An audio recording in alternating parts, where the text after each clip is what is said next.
You're listening to Membertou Radio.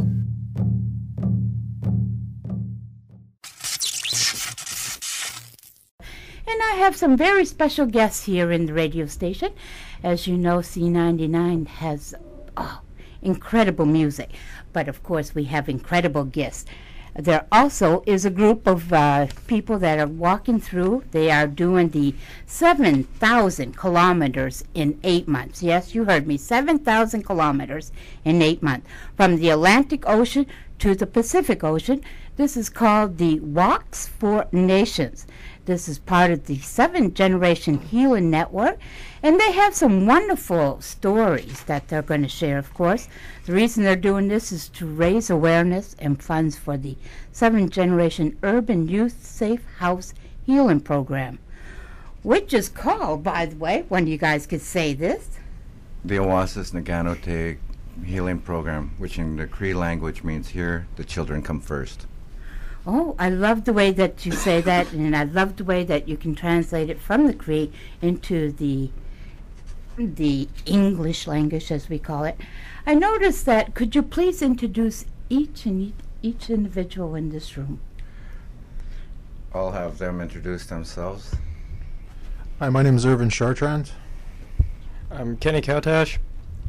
And I'm Mike Gladu. Donovan Kotash. Leland McIntyre. Tracy Liddit. I'm missing Kevin. We're missing 2 of our members right now, Kevin Najawan and Asia Bowie. Yeah.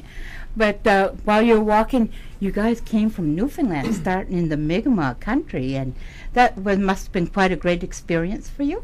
It was a wonderful experience to explore new lands of this country that I haven't been able to explore.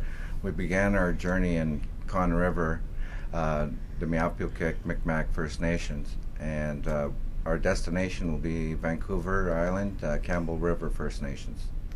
So you started on the 1st of May, right? And you're going to be ending in December. This is an 8-month walk for 7,000 kilometers. Who came up with this wonderful brainstorm of coming across country to help raise awareness? I was given a vision a while back after my son was a victim of gun violence in Toronto. And when he came back to me, he told me the words I gave him helped him pull through, and to take that knowledge and experience to the youth of this country. And about 2 days after that, I was given a vision of walking across the country, promoting a safe house healing program that my team and I put in place to assist the youth to get back to culture, get back to nature, and deal with all the anger and resentment and things that they had picked up early in their childhood, and the shame of being a First Nations person on our own land. And so as I came up with that vision, I was talking with my adopted brother and co-walker, Irvin Chartrand, and he had the same thing.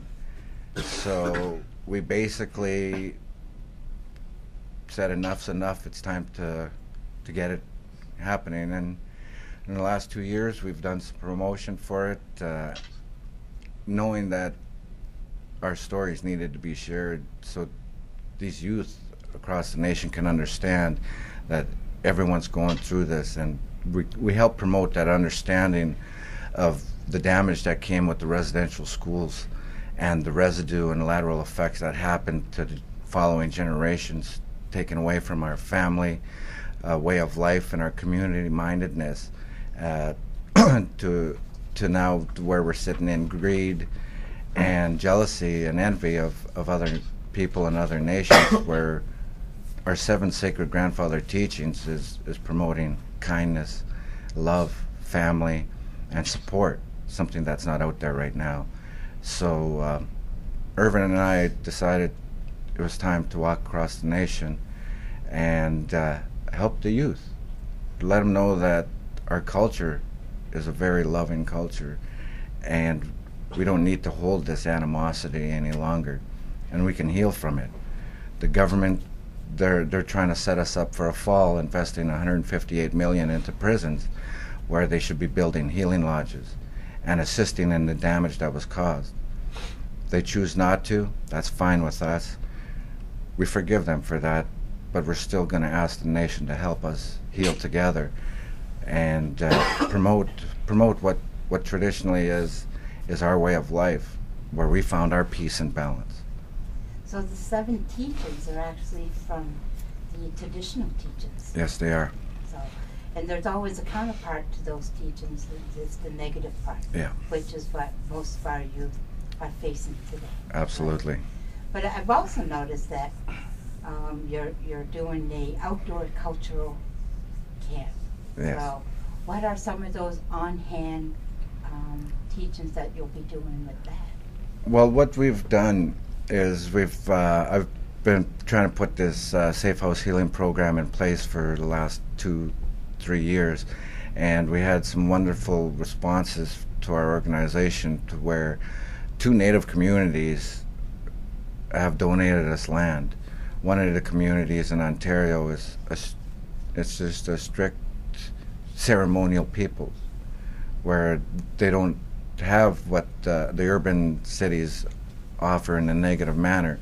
So they fundamentally just live the traditional way with the ceremonies and the prayers, and they are assisting us with giving us an island so we can set up teepees, longhouses, wigwams, things from other cultures on this island to help assist with all those addictions and all the anger and resentment and animosity that they carry, which lead them to the negative lifestyle. And they'll work on themselves through our culture and through the elders. The elders run our entire program and organization. Nothing is run by me or an individual. I asked my wife, who is very traditional, and the elders how to proceed, and that's what led us to the walk. So the elders will be running the healing aspect of it, handing those teachings and saving the languages and handing them down to the youth. And then the second stage of the program is in an urban setting, where they will I work with the Professors Union and the University of Toronto, running a men's healing circle, and it runs on First Nations teachings and principles, but it's open to all nations. We have Jewish participants, we have Rastafarian participants, we have Muslim participants, all respecting the morals of the First Nations teachings. So these professors, and a dear friend of mine, Philip Deering from Kanawake, Quebec, who has built numerous educational institutions across the country, they're going to build an education program that will not only meet but beat mainstream, because we allow ours to be delivered into different languages from across these lands. And we're going to have training programs in place by my cousin and my dear friend Dakota House of Going Miles Youth Society, and Miss Jen Podemsky, who is a very recognized person in her own right. And they're going to create a training program in all aspects of the entertainment industry, whether it's DJing, acting, singing, musician. They're developing an enhanced program to assist with that, as are Irvin and Tracy going to assist, seeing they're in the film industry and documentary industry.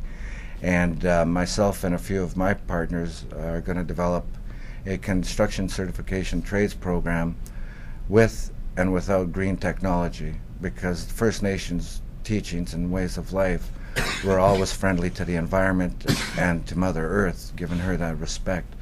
So we're going to create those 2 training programs, and also utilizing my friends at the University of Toronto to assist with professional therapy and counseling, but they're also traditional First Nations professors. So they'll have that understanding of the teachings and the respect to the elders on what we're trying to do with this program. And we're just about in the final stages of having, once the program is done, have Habitat for Humanity give a home and a mortgage to these youngsters so they can have ownership, something to be proud in. Wow, that is an incredible lineup, I have to say that, you know. That's a beautiful vision and making a dream come true, especially for our future 7 generations. Of course, we think a lot along that line. But I have a question for you. You were an ex-gang member. Can you tell me how this fits into your, I know you're all sharing stories and things like that. Tell a little bit about it. Well, I guess I kind of fit in with Mike. A couple of years ago, we were kind of chatting online on Facebook and kind of mentioned the walk, so we kind of went from there with his vision. And I just, I always wanted to walk across Canada just to, promote gang awareness and stuff like that. I traveled across Canada with another fellow by the name of Dean Fontaine, who got me involved with talking to youth and working with youth and stuff like that when I first got out of Stony Mountain Institution. I went back to school in 2003 and took a broadcasting course and just kind of, I graduated at the end in December and, went on to filmmaking. I worked at the Sharon Circle for a couple of seasons, and Lisa Meachus kind of gave me the opportunity. She opened a lot of doors for me and kind of introduced me to a lot of people in the film industry and television industry. And, this kind of, I guess, helped me, tell my story, which I wanted to do. And, talking at schools and stuff just kind of didn't really cut it. And I just, wanted to reach a wider audience, and what better way to do it, and just making some films and telling my story and just bringing awareness out there. At film festivals, schools, across the nation, even around the world, right? So, and coming on this walk, it's just, it goes hand in hand with what Mike's doing. Like I was a troubled youth growing up, and I got involved in gangs, and I'm pretty sure that the program that 7 Gen is geared towards is a lot of inner city youth exiting gangs that are trying to get out of gangs, that don't know where to go and need that support. When I was growing up in the city of Winnipeg, I didn't have support. A lot of my friends didn't have support. There was nothing out there as far as gang awareness or even ex-gang members coming to schools or organizations talking to youth and saying this is the way to go. There was no success stories back then that I could remember of. And so today there's a lot of support for youth out there. There's a lot of, like people like myself. I'm not the only person that changed his life, or there's other even women out there that changed their lives as well. And I'm just fortunate enough to tell my story. There's tons of people out there that actually got out of the gangs and survived. But there's also a lot of other tragedy stories where people get out of gangs and they end up getting killed because they left the gang. So, that's what I'm promoting as well across this Turtle Island, is just talking about my life story and 7 Generation and stuff like that. And I'm fully supportive of the program, because in Winnipeg there are some programs there that they don't really do the job. Like just a lot of people sitting behind desks pushing papers, not really sending the youth out to go job search or this and that, but they're not really embracing the youth. At 5 o'clock at the end of the day they go home, right? And where do these youth go? They go back home. They go back to their environments. They go back to their gang family. They go back to their their parents that might be in gangs or selling drugs and stuff like that. They got no escape from that. So, like the program that Mike is running is a 24-hour service that's going to provide for these kids and, teach them a way of life and teach them, the traditional ways. Like when I was growing up, same thing again, like there was nobody out there, no elders, no programs that were showing me, taking me back to the land and showing me this is the way we used to live. This is the way we do live today. I was embarrassed about that. I was embarrassed to be an Indian, and to be an Indian back then was being an alcoholic and a drug user. When I started sobering up, people said, "What? You trying to be white?" You know what I mean? And that's just the mentality that a lot of Aboriginal people have. It goes back to the residential schools. My mother was a residential school survivor, and it just, I'm like a 3rd generation. My grandparents were too, and it all stems from there. And it's just the umbrella that kind of puts that shadow on our people is that residential school. And we just gotta get through that and start healing and bring back our traditions, to our people, our youth, and empower our youth to, run with it, and that's about it. And miigwech. That I love hearing, of course, somebody that has been part of gangs, since it does affect many of us in many different ways. Right, and then also I'd like to hear, of course, hearing somebody that has been incarcerated. because that affects all of us in one way or another. But I'm also want to talk about this young man over here that has been part of the walk. Could you tell me a little bit of your participation on preserving the walk? Well, to me, going on this walk, it's amazing. I got asked to walk across Canada about 2 months ago, and when I first heard that, I was like, "What? Really?" So I thought about it, and I finally did it. And I'm here on this walk, and the beauties of it is when you walk, you think. And to me, when you think, you think a lot. And this is the most I've ever thinked in my whole entire life.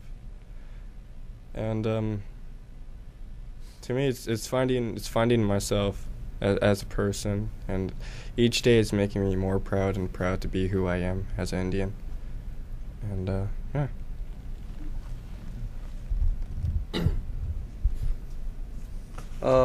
For me, being on this walk, at first I was in a meeting, and Mike was like, "These boys promised to walk across Canada," and I was like, "When did I ever promise that?" But I was like, "Well, you only live once," so I joined it.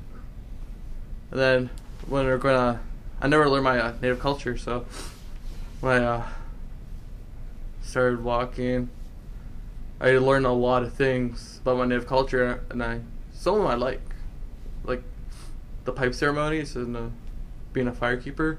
It's hard, but still pretty fun. But walking, you get to see a lot of nature, camping, carrying a lot of firewood, which I don't like, but we have to do it.